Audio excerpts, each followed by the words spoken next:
Halo pemirsa, apa kabar Anda hari ini? Senang sekali saya Raden Madlias dapat kembali menemani Anda dalam sebuah program talk show inspiratif. Ini dia Bincang Sehati.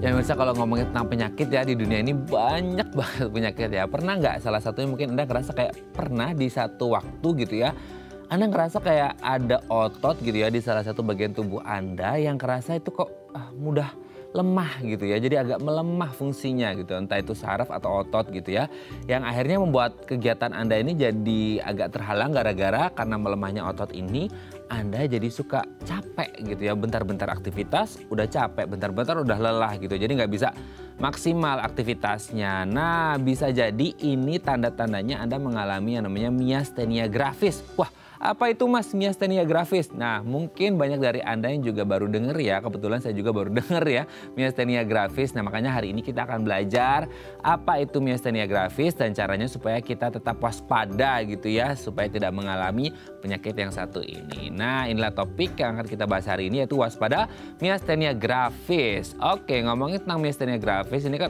hubungannya erat gitu ya dengan otot, saraf yang ada di dalam tubuh kita. Nah, sebelumnya kita akan membahas terlebih dahulu beberapa fakta menarik seputar saraf ya yang ada di tubuh manusia yang kayaknya kita nggak pernah ngelihat ya, karena mungkin itu sangat halus sekali dalam tubuh kita. Kita akan bahas fakta menariknya apa saja. Kita lihat yang pertama pemirsa. Otak manusia rata-rata memiliki 86 triliun sel saraf. Nah, ini sangat luar biasa ya kalau kita ngomongin saraf gitu ya.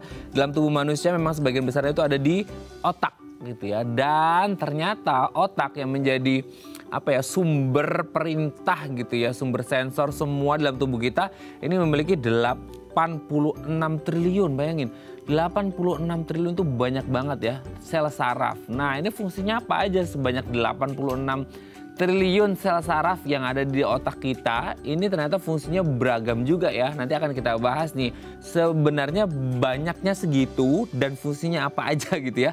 86 triliun. Oke, kita lanjut yang kedua pemirsa. Otak manusia belum sepenuhnya terbentuk sampai usia 25 tahun. Nah, ini juga kita sering bertanya-tanya ya. Kita kan mungkin anak-anak lahir dari bayi gitu ya, terus kemudian bertumbuh usia 5 tahun, balita dan lain sebagainya. Kita kadang-kadang berpikir sebenarnya otak ini bertumbuhnya itu cuma sampai balita aja, kan kita golden period ya, itu masa keemasan anak-anak gitu. Setelah itu apakah udah berhenti stop di usia 5 tahun atau sebenarnya seiring berkembangnya atau bertumbuhnya atau bertambahnya umur, ternyata sampai 25 tahun ini anak-anak masih bisa otaknya bertumbuh sampai usia 25 tahun ya. Wah, sangat luar biasa ya. Prosesnya bagaimana sampai usia 25 tahun nanti akan kita bahas ya. Oke, kita lanjut yang ketiga pemirsa. Panjang seluruh sel saraf bisa mencapai 600 mil. Bayangin, 600 mil. 1 mil aja itu udah panjang banget ya. Apalagi kalau sampai 600 mil. Ini sangat luar biasa ya. Nah, ini kalau di bahasa Jermannya dijembrengin gitu ya pemirsa ya. Itu sel saraf kalau dipanjangin gitu ya, direntangkan itu bisa mencapai 600 mil. Sangat luar biasa ya. Nanti akan kita bahas ya bisa sepanjang itu gimana ceritanya ya. Oke, kita lanjut yang selanjutnya pemirsa. Otak terdiri dari 60% lemak. Nah gitu ya, kalau selama ini kita berpikir aduh lemak itu kan sesuatu yang tidak baik, tidak sehat gitu ya. Tahukah Anda bahwa 60% komposisi kandungan yang ada di dalam otak kita ini terdiri dari lemak. Nah, lemaknya apakah seperti lemak yang biasa kita makan gitu ya? Atau lemak lain, dan fungsinya apa sih? Kenapa akhirnya 60% loh, lebih dari setengah yang ada di otak kita ini terbentuknya dari lemak. Fungsinya apa? Nanti akan kita bahas ya. Oke, kita lanjut yang terakhir pemirsa. Struktur otak berubah seiring proses belajar. Ya, kita namanya manusia pasti akan terus ya, never ending learning lah dalam hidup kita gitu ya. Dan ternyata kalau kita berpikir bahwasanya otak itu akan berhenti, udah deh namanya lansia mungkin ya, kita berpikir lansia udah pasti nggak akan berkembang lagi itu otak gitu ya. Karena udah ya proses degeneratif segala macam. Tapi ternyata kabarnya adalah selama kita masih terus belajar gitu ya, maka otak kita akan terus berkembang dan bekerja. Wih, sangat luar biasa ya. Oke, itu tadi beberapa fakta menarik seputar saraf manusia dan kami akan membahasnya saat lagi. Tetap bersama kami di Bincang Sehati.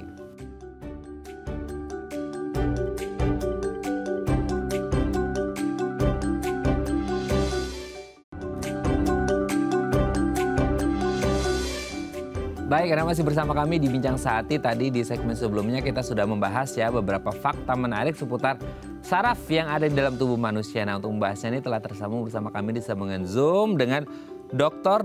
Poppy Christina Sasmita SPN MKes, spesialis neurologi dari Rumah Sakit Mitra Keluarga Kelapa Gading, Jakarta, dan staf pendidik di Fakultas Kedokteran dan Ilmu Kesehatan Unika Atmajaya, Jakarta. Selamat pagi, Dr. Poppy, apa kabar? Selamat pagi, kabar baik. Gimana Mas Raden? Semoga baik juga. Baik juga, sehat. Semoga kita baik dan sehat selalu ya dok ya, amin gitu ya. Oke dok, sebelum kita membahas tema besar kita hari ini gitu ya, kita akan membahas terlebih dahulu seputar saraf ya. Mungkin banyak orang yang ya tahu istilah saraf, cuman mungkin mereka nggak mengerti bahwa ternyata banyak sekali atau dahsyat sekali nih fungsi atau manfaat dari saraf yang ada di dalam tubuh manusia yang mungkin nggak kelihatan ya, karena kita orang awam kan nggak, kalau kulit kelihatan gitu kan ya, tapi kalau untuk saraf kan mungkin banyak yang nggak ngelihat. Kita lihat yang pertama dok. Otak manusia rata-rata memiliki 86 triliun sel saraf. Nah, ini sangat luar biasa ya. Otak yang ada di kepala kita mungkin ukurannya kita pikir kecil ya, ternyata bisa menyimpan begitu banyaknya. Nah, sebenarnya sel saraf ini dengan 86 triliun ini fungsinya apa aja dan kondisinya seperti apa itu dok, 86 triliun dok? Ya, kalau kita membaca di buku gitu, atau membaca di literatur, memang otak itu kecil ya, seakan-akan kecil. Karena dia beratnya sekitar kurang lebih 1,4 kg atau 2% dari massa tubuh kita.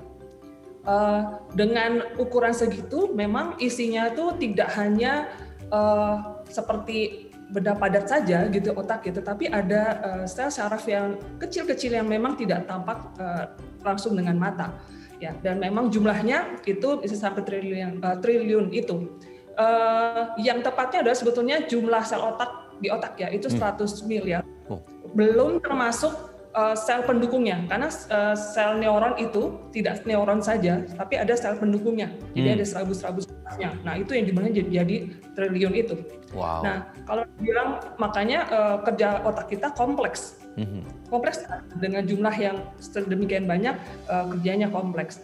Fungsi otak tidak hanya untuk kita bicara, untuk kita bergerak, untuk merasa, tetapi semua fungsi luhur kita sebagai manusia ada di otak itu.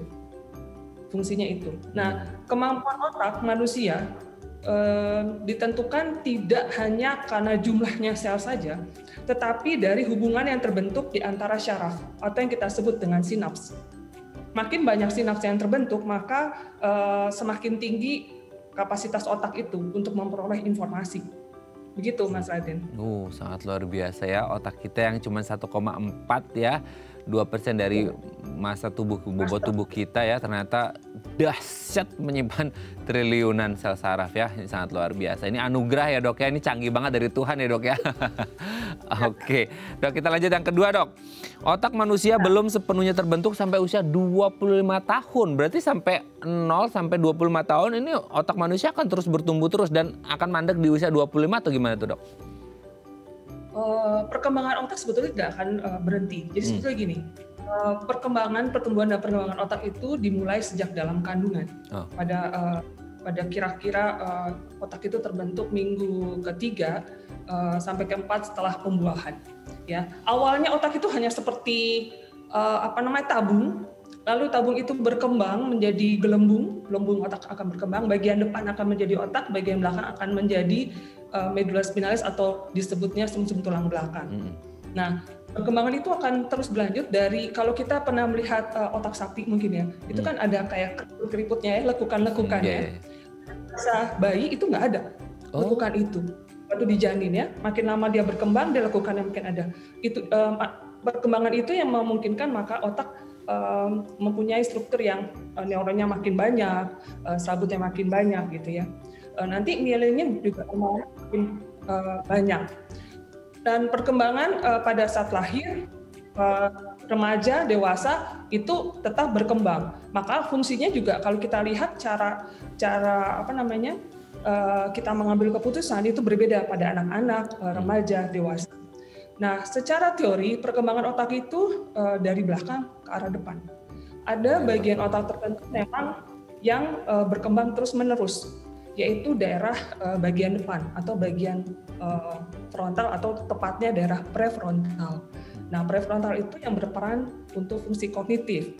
Jadi untuk bagian perencanaan, untuk membuat keputusan gitu ya, itu ada di bagian depan. Nah, itu yang berkembang terus-menerus sampai usia 30-40 tahun.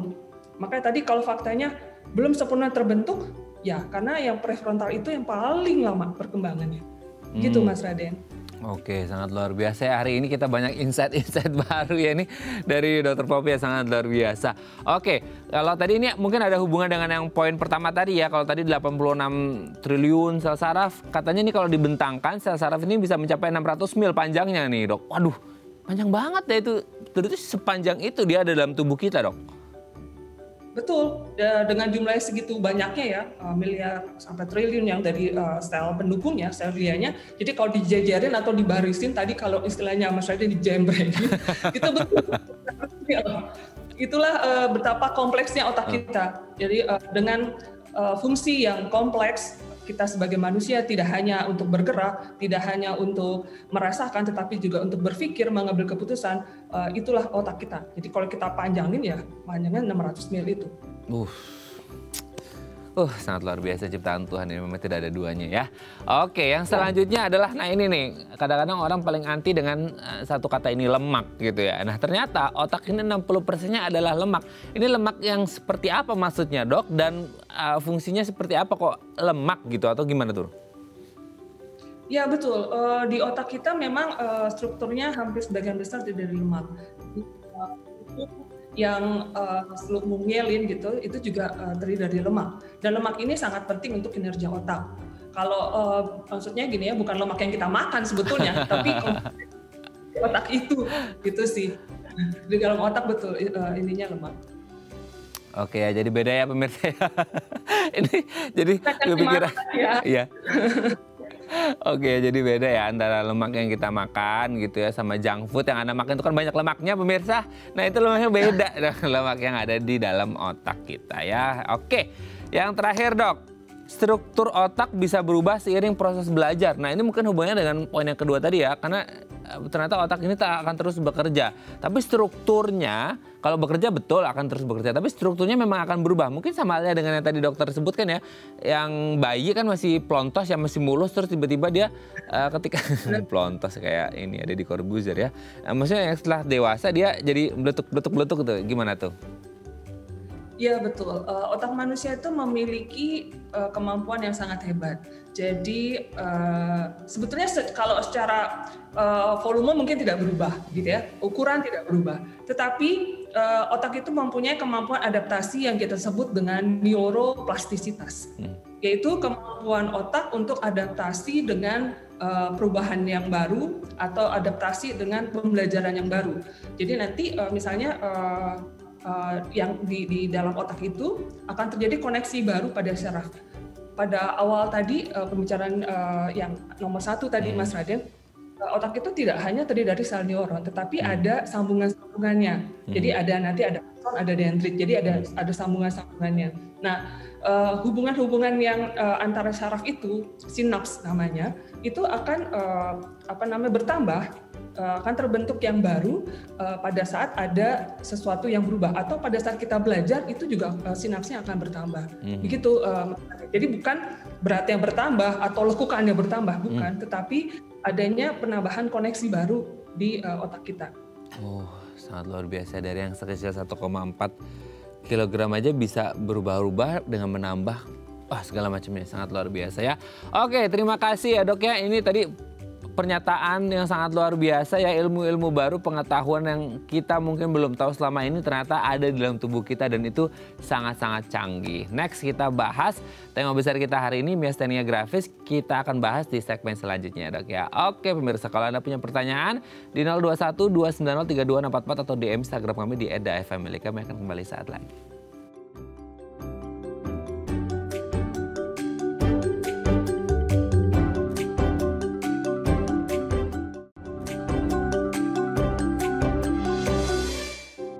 Baik, Anda masih bersama kami di Bincang Sehati. Ini penyakitnya baru ya pemirsa ya.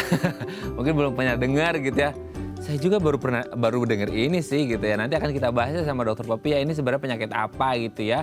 Myasthenia gravis. 021 290 3264 atau di Instagram kami di @dafamily kalau ada masih punya pertanyaan ya. Kita masih bersama dengan Dr. Poppy Christina Sasmita SPN MKes, spesialis neurologi dari Rumah Sakit Mitra Keluarga Kelapa Gading Jakarta dan staf pendidik di Fakultas Kedokteran dan Ilmu Kesehatan Unika Atmajaya Jakarta. Dr. Poppy ini sangat luar biasa ya, titelnya sangat luar biasa. Ini belajarnya berapa abad ini Dok ya, sangat luar biasa Dok.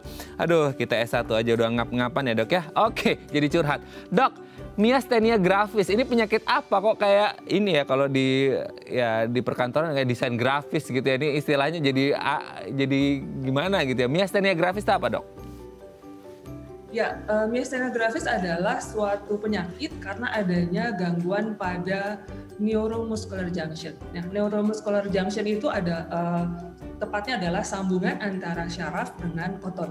Jadi pada saat kita kontraksi otot, itu sebetulnya ada hubungan antara syaraf dengan otot. Nah, ini ada gangguan di sambungannya itu, antara syaraf dengan otot.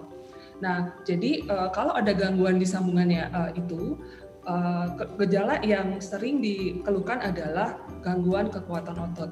Jadi ada kelemahan otot. Nah, pada penderita myasthenia gravis biasanya memang keluhannya cepat lelah, pada saat melakukan aktivitas fisik, pada saat jadi kalau lagi aktivitas fisik capek, tapi waktu istirahat jadi baik lagi, normal lagi, seperti itu. Oke. Nah, kalau gini, capek itu kan setiap orang pasti akan ngerasain capek ya Dok, gitu. Ketika beraktivitas gitu ya, apalagi kalau mungkin agak berat. Nah, bedanya capek yang biasa umum karena mungkin beraktivitas sama yang gara-gara myasthenia gravis ini ada bedanya nggak sih Dok? Maksudnya kan kalau beraktivitas berat gitu ya, angkat-angkat apa gitu itu pasti akan capek. Tapi kalau untuk myasthenia ini, apakah sama kasusnya ketika beraktivitas berat capek yang nyaru ya bahasanya dengan capek yang umum, atau yang sebenarnya aktivitasnya ringan-ringan aja tapi kok kerasa capeknya itu dahsyat gitu, atau gimana tuh? Ya, bisa dua-duanya sebetulnya pada penderita myasthenia gravis. Sebetulnya kelelahan dirasakan itu tidak hanya kelelahan saja, tetapi ada istilahnya ototnya itu lebih lemes, lebih lemah sebetulnya. Bahasa kedokterannya lemah ya. Jadi dibandingkan yang sebelum kegiatan aktivitas fisik, kekuatannya berkurang. Itu pada myasthenia gravis. Jadi kalau ditanya kenapa bisa begitu, karena pada myasthenia gravis ada proses di mana di bagian otot yang harusnya dia bisa kontraksi maksimal pada orang normal, dia tidak bisa berkontraksi dengan maksimal. Dampaknya begini, myasthenia gravis itu sebetulnya adalah penyakit autoimun, Mas Raden. Jadi ada antibodi yang terbentuk pada badan di penderita myasthenia gravis, dan antibodi itu menempati reseptor yang ada di otot.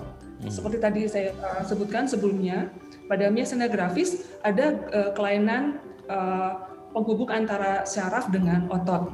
Nah, ada zat kimia atau kita sebut neurotransmitter pada saat kita mau bergerak ya, jadi untuk otot berkontraksi yang disebut dengan acetylcholine, itu dilepaskan dari syaraf, akan ditangkap oleh reseptor di otot, dan otot kita akan berkontraksi.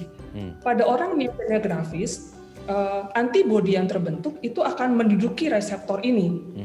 Contohnya misalnya gini, kalau orang normal reseptornya jumlahnya total 20. Tetapi pada orang myasthenia gravis, reseptor ini diduduki oleh antibodi, jadi reseptornya berkurang. Sehingga kalau dia berkurang, harusnya kalau orang normal kan kontraksi ototnya baik gitu ya. Kalau ini karena jumlah berkurang, makanya kontraksi ototnya pada waktu tertentu dia akan berkurang kekuatannya. Begitu, Mas Aden. Jadi karena kontraksinya jadi nggak bisa maksimal. Oke. Gitu, pada Oke, berarti ini penyebabnya atau faktor risikonya apa aja Dok? Maksudnya kan tadi ini autoimun juga ya gitu. Nah ini pada berbatas itu atau mungkin ada faktor-faktor eksternal yang lainnya juga bisa akhirnya menyebabkan orang pada ujungnya mengalami myasthenia gravis gitu? Oh enggak sih, enggak semua orang autoimun akan myasthenia gravis ya. Sebenarnya autoimun itu penyakitnya banyak. Kalau salah satu autoimun yang mengenai penghubung saraf dan otot yang disebut miastenia gravis. Nah, autoimun ini secara garis besar pada miastenia gravis itu berhubungan dengan pembesaran kelenjar timus. Jadi yang membentuk antibodi adalah adanya pembesaran kelenjar timus. Nah, kelenjar timus itu apa? Kelenjar timus itu adalah suatu kelenjar yang memang ada sejak kita lahir, yang tadinya di belakang dada, di tulang dada ya letaknya, yang sebetulnya fungsinya adalah untuk kekebalan tubuh. Tetapi dengan seiringnya kita bertambah usia, ukuran dari kelenjar timus itu makin mengecil dan digantikan oleh jaringan lemak.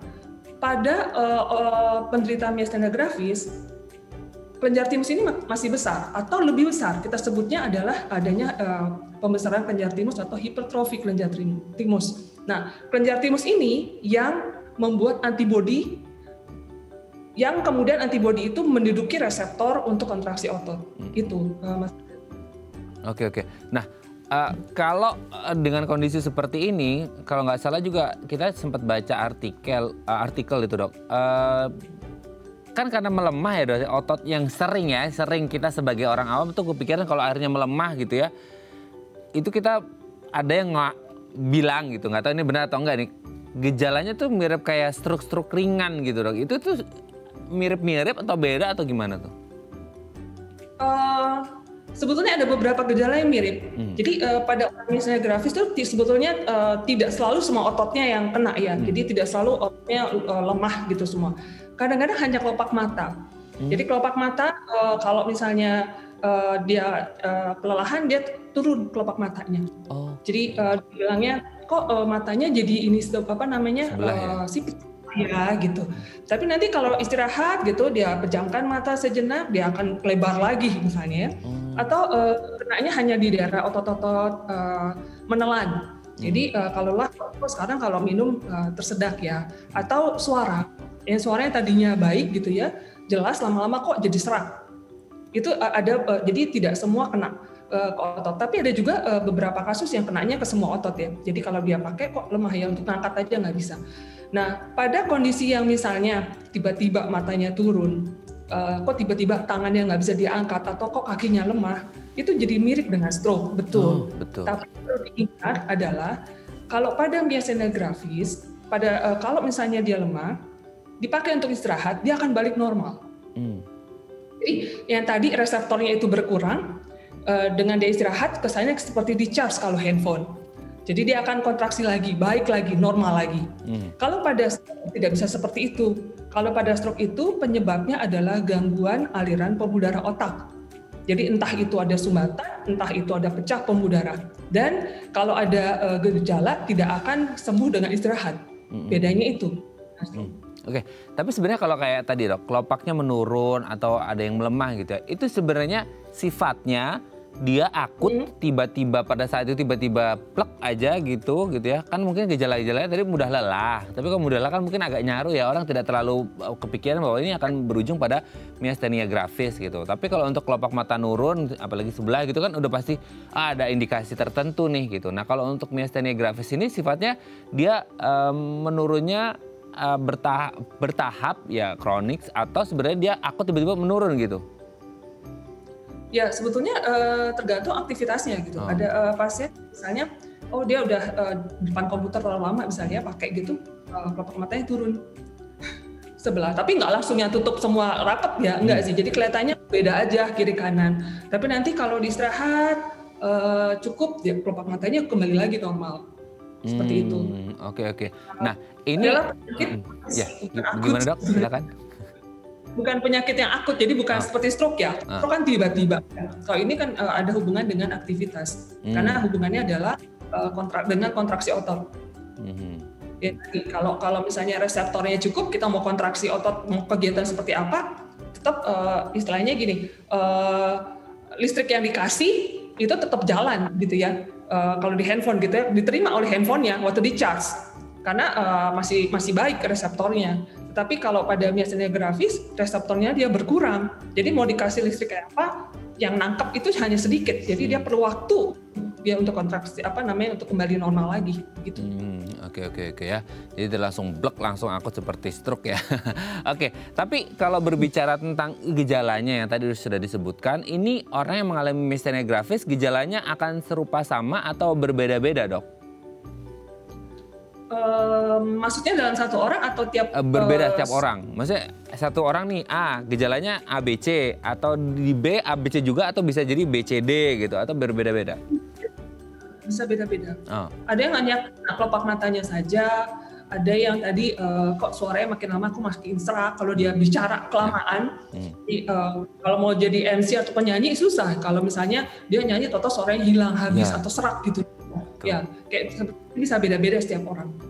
Nah, kenapa yang jadi pertanyaan juga kenapa bisa berbeda-beda, Dok? Misalnya ada yang kena di matanya, ada yang kena di suaranya. Itu tuh apa manifestasinya beda-beda ke bagian-bagian tubuhnya itu gimana, Dok?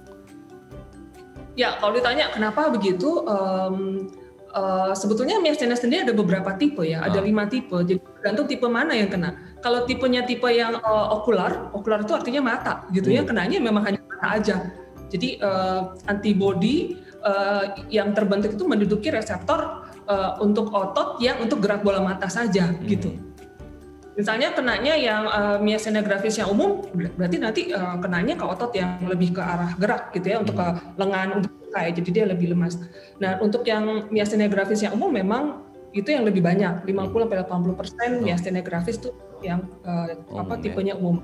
Yang kedua itu yang mata tadi itu ya, okular yang Oke ya. Jadi memang secara keseluruhan 50-80% kasus adalah yang miastenia gravis yang umum ya. Sisanya yang lebih banyak kedua adalah yang okular atau yang di sekitar mata ya.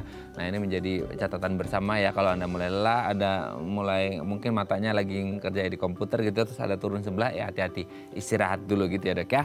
Oke, Dok, nanti kita akan lanjut lagi ya. Ini menarik sekali ya, satu penyakit yang baru kita tahu dan harus ngapain gitu kalau ini terjadi. Oke pemirsa, 021-290-3244 atau di Instagram kami kalau Anda masih punya pertanyaan di @daifamily. Kami akan kembali saat lagi.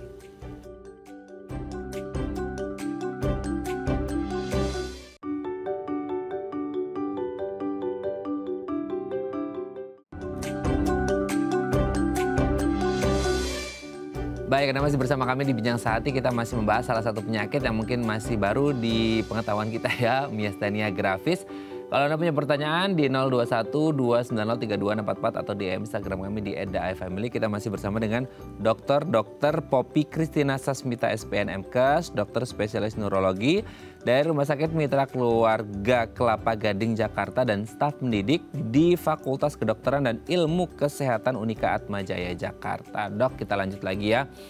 Kalau untuk siapa sih yang berisiko atau rentan mengalami, mungkin tadi beberapa salah satu faktor risikonya adalah orang yang punya penyakit autoimun ya, riwayat autoimun. Tapi kalau untuk orang misal, Dok, yang rentan lainnya ini siapa saja? Apakah termasuk mungkin ya ini orang-orang dengan komorbid dengan sistem sarafnya gitu, Dok? Gimana tuh?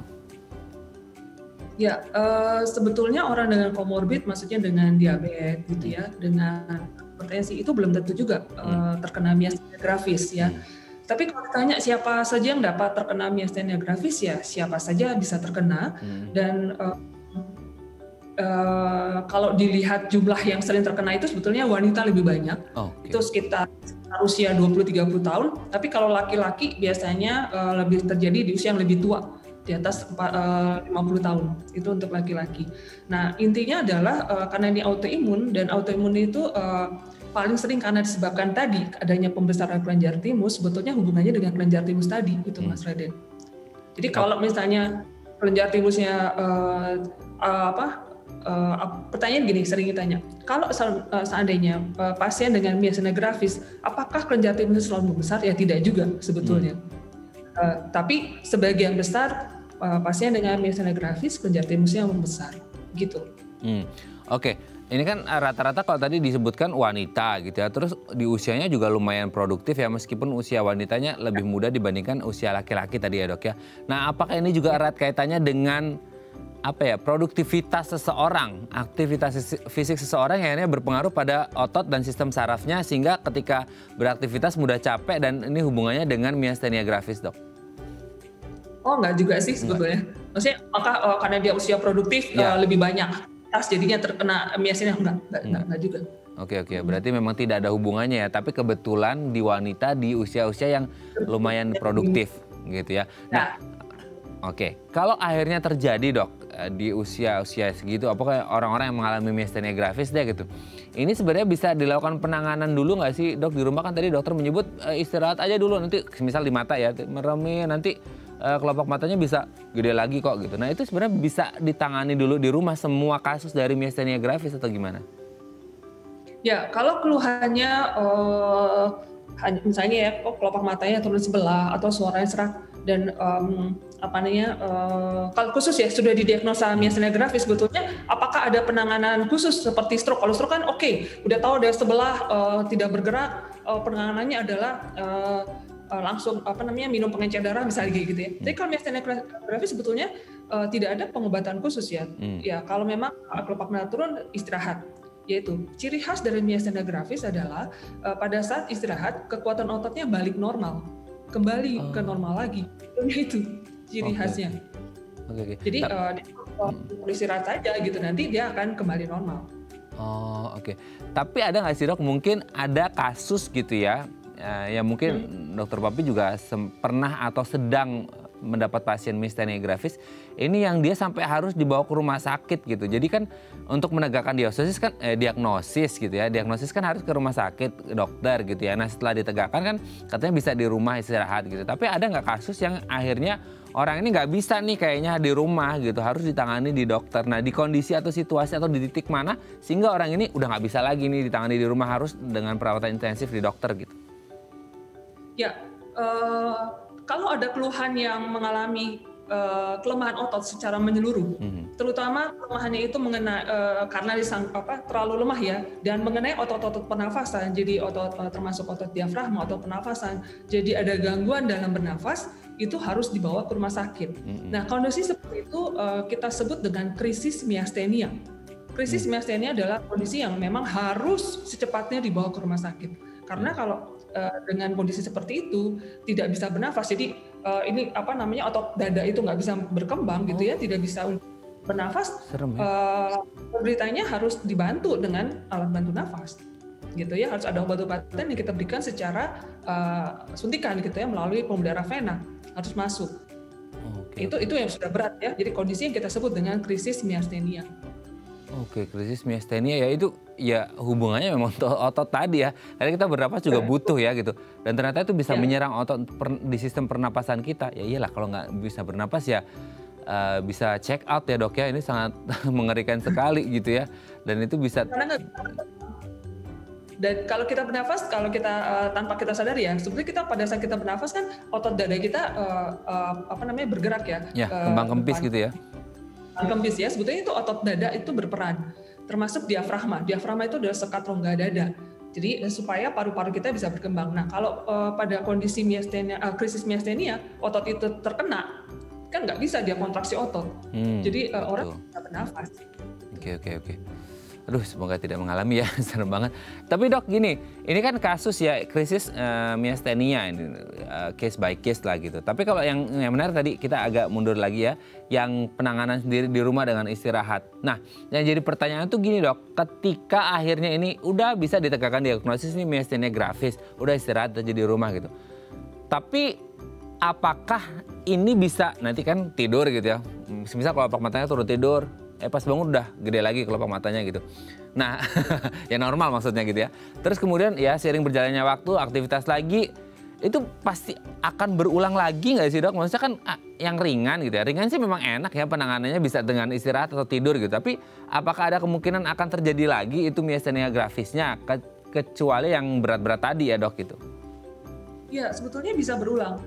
Oleh karena itu, diagnosa miastenia gravis harus ditegakkan. Pasti ini diagnosa miastenia gravis karena ada obatnya sebetulnya. Jadi obatnya membantu yang tadi neurotransmitter asetilkolin untuk kontraksi otot itu betul jumlahnya cukup supaya pada saat aktivitas penderita miastenia gravis tidak lemah gitu ya, nggak turun kelopak matanya atau tadi suaranya serak atau tidak lemas otot-ototnya begitu. Jadi yang harus dipastikan adalah diagnosanya betul tidak dia miastenia gravis gitu, supaya nanti terapi tepat. Ada kok obatnya sebetulnya.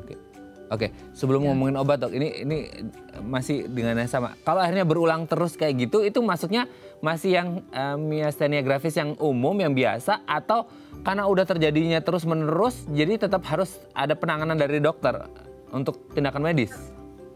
Ya sebetulnya miastenia gravis ini pasien itu sebetulnya apalagi yang ringan-ringan ya, itu sebetulnya nggak sadar. Saya punya pasien 5 tahun itu nggak kalau dia miastenia gravis, karena dipikir biasa. Oh iya dia capek, kelopak mata turun, tidur, melek lagi, bagus kelopak matanya. Itu bisa berulang. Itu kalau kesannya memang kan, kalau misalnya otot kelopak mata kesannya ringan ya, cuma turun sebelah, istirahat, kebuka lagi. Jadi tidak mengganggu aktivitas secara umum lah intinya. Tapi kalau misalnya kenanya di otot-otot besar, otot gerak gitu ya, untuk yang di lengan atau di tungkai kan masalah. Karena kok jadinya jalannya berat ya gitu, untuk angkat barang kok berat ya, itu menjadi masalah sebetulnya kan. Jadi kalau dibilang miastenia gravis akan berulang kah gitu ya, bisa berulang, betul. Kelemahan pada otot akan berulang. Nah intinya sebetulnya diagnosanya itu Mas Raden, pastikan dulu dia miastenia atau bukan, supaya dapat obat yang tepat.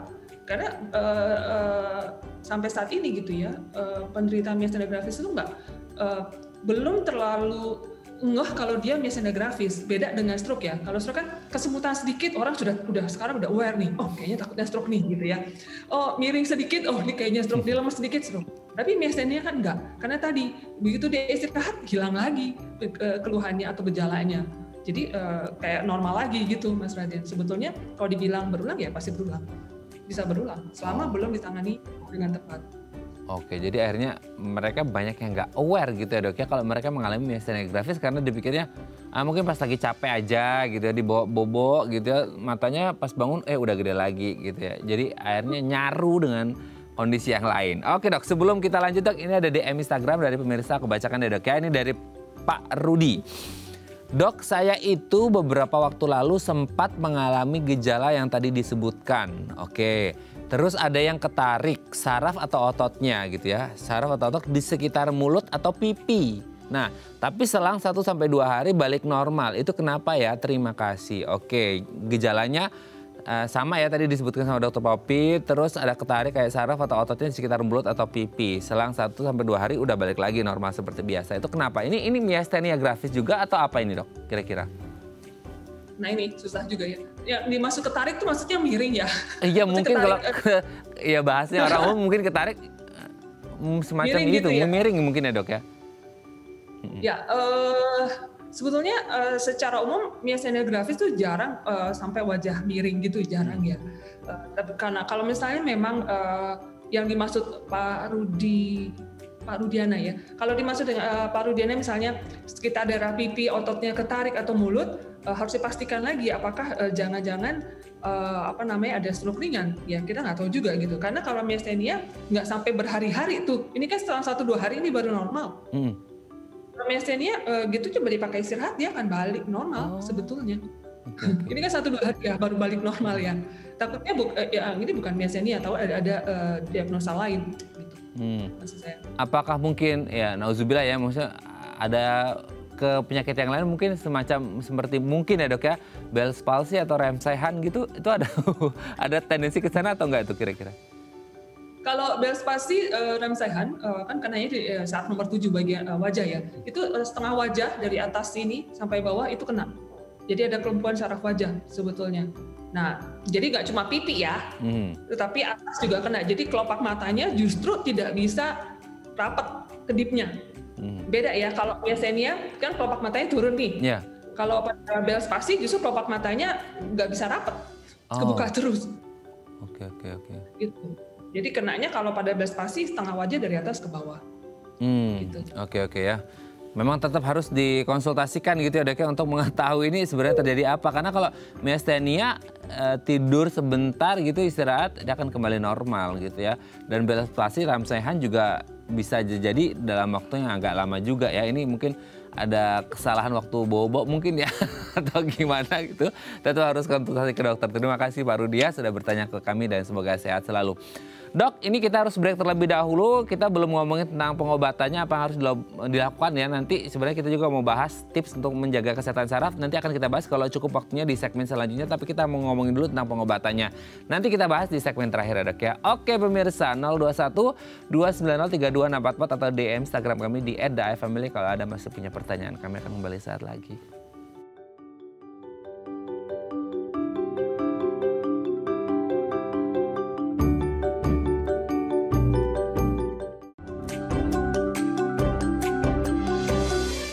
Kita masih bersama kami di Bincang Sehati ya. Kita masih bersama dengan Dr. Poppy Christina Sasmita SPN MKes, dokter spesialis neurologi dari Rumah Sakit Mitra Keluarga Kelapa Gading Jakarta dan staf pendidik di Fakultas Kedokteran dan Ilmu Kesehatan Unika Atmajaya Jakarta. Wah, kegiatannya banyak banget ya. Dr. Poppy sangat luar biasa, sangat produktif sekali. Oke, Dr. Poppy, mungkin tadi sempat dibahas juga sih, maksudnya untuk yang ringan-ringan kan memang bisa dengan istirahat gitu ya. Terus kemudian untuk yang berat, yang mungkin tadi kita ngebahas tentang otot di sistem pernapasan yang akhirnya dia nggak bisa bernapas karena ototnya melemah, akhirnya dibantu sama alat. Tapi kalau ngomongin pengobatan, kalau yang ringan sendiri itu memang benar-benar nggak ada obat sama sekali dok? Maksudnya hanya butuh istirahat aja akan sembuh atau tetap ada sih konsumsi atau terapi atau tindakan atau apa gitu dok?